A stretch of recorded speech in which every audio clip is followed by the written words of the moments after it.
Welcome back, everybody, to Nain Shorts. Had a bit of definitely a learning moment earlier this week. I went on a jog and I fell down. Flat on my face. I didn't actually get hurt. So, truth be told, my training has paid off in the sense that I was able to land flat on my hands, forearms. I didn't extend it. I barely got a scrape on my knees. But it was quite a blow to the ego, to say the least, because I was really perplexed as to what happened. I know technically I tripped and I fell, but it's been years since I've fallen. And a lot of that has to do with my training, my center of balance, and all these things. And then it got me thinking, okay, why am I being so hard on myself in reference to this? Everyone falls. So of course I had to turn to the one wise man that I know. Well, one of the few wise men that I know, but happens to be my instructor, Rick. And we had an in-depth conversation as to, okay, you know you're human, right? Which I said, yeah, I don't judge myself like that. I don't think I'm superhuman. You taught me long ago that all my training is really just going to up my survival percentage by a little bit. But then I started to realize, okay, well, maybe this is kind of how I've been judging people. And the culmination of that happened later on that same day, where I saw this video, and the two individuals didn't talk.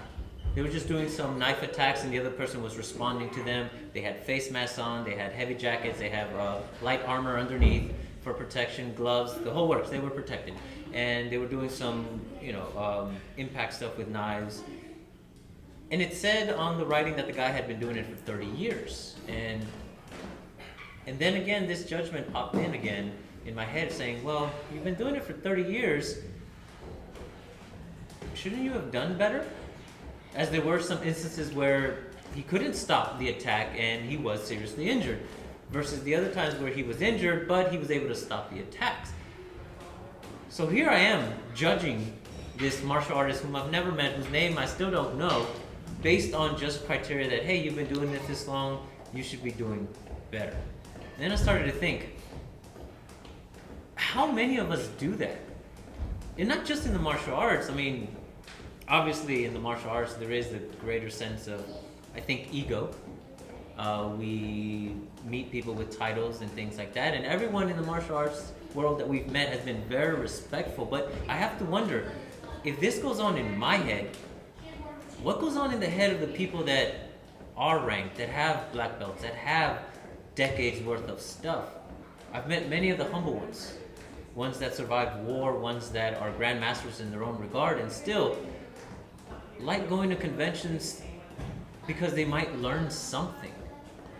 To me, people like that are amazing, and as much as I thought that I was one of those individuals, I had to face the hard truth that maybe I'm not. And how has that affected the way that I train?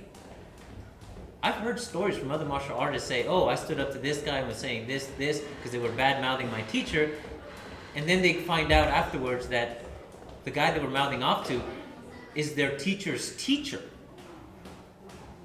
So what happens in your mind when all of a sudden you realize that the person that you were looking down on, because you didn't know them, because you didn't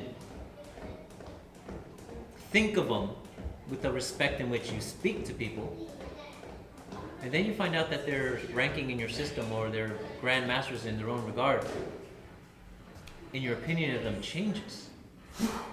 Now, what does this have to do with training? Well,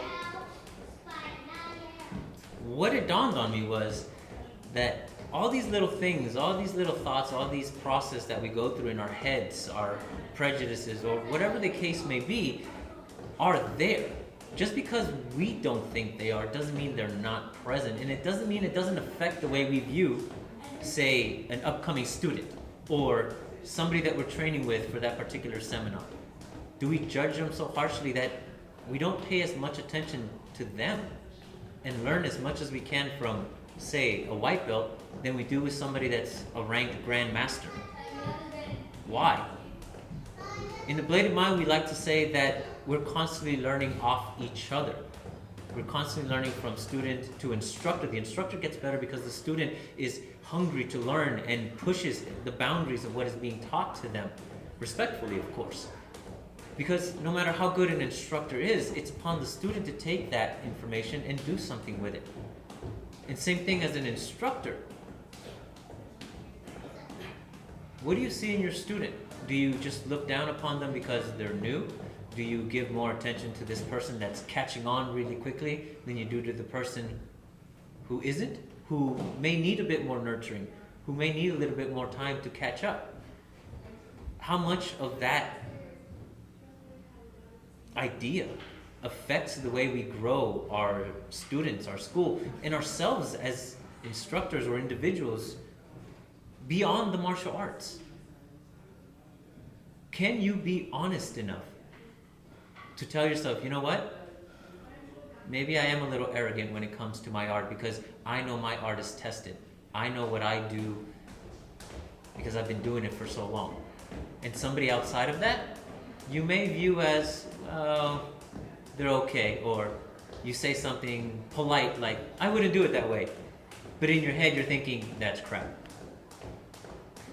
Can we even admit that that's what we do? I know I can. Do I do it to that extent? No, I don't believe so. But I do enough of it, I think, now, especially after this past couple of days of really soul searching and thinking about this topic, because I did land on my face. I haven't fallen in years. I haven't had a need to brace myself in a long time. I've been thrown left or right because I'm constantly practicing or training with people that are better than me in arts that I know nothing about, just to push myself to that different level of understanding. But I think I can start growing a little better now because I've come to admit that, yeah, there is a certain amount of prejudice that I carry with me, and if I can rid myself of that, I can truly start back at a white belt mentality and start learning while bringing everything that I already have accumulated thus far with it. In other words, I can become a better student as well as a better instructor by simply admitting my truth and being honest with myself and saying, you know what? I'm going to pay more attention to this person because I instinctively wanted to dismiss them. And either I'm going to learn that they had a lot to contribute, or that maybe I was right originally and I could have just moved along. But either way, I'm growing in the kind of person I want to be. And that person, that's what I'm going to use to judge other people. And hopefully do it better so I can grow more and continue to expand my own well of knowledge. Just a thought that I had to bring it up because it was kind of really mulling in my head. So I don't know, maybe it's just me, but if you guys have ever had any similar thoughts, really take the time to consider why you do or don't do certain things, why you think or don't think certain things of people, depending on where they come from or what color their belt is. Thank you again for joining me on another Nain short. I hope you have a wonderful day. 3, 2, 1, cut!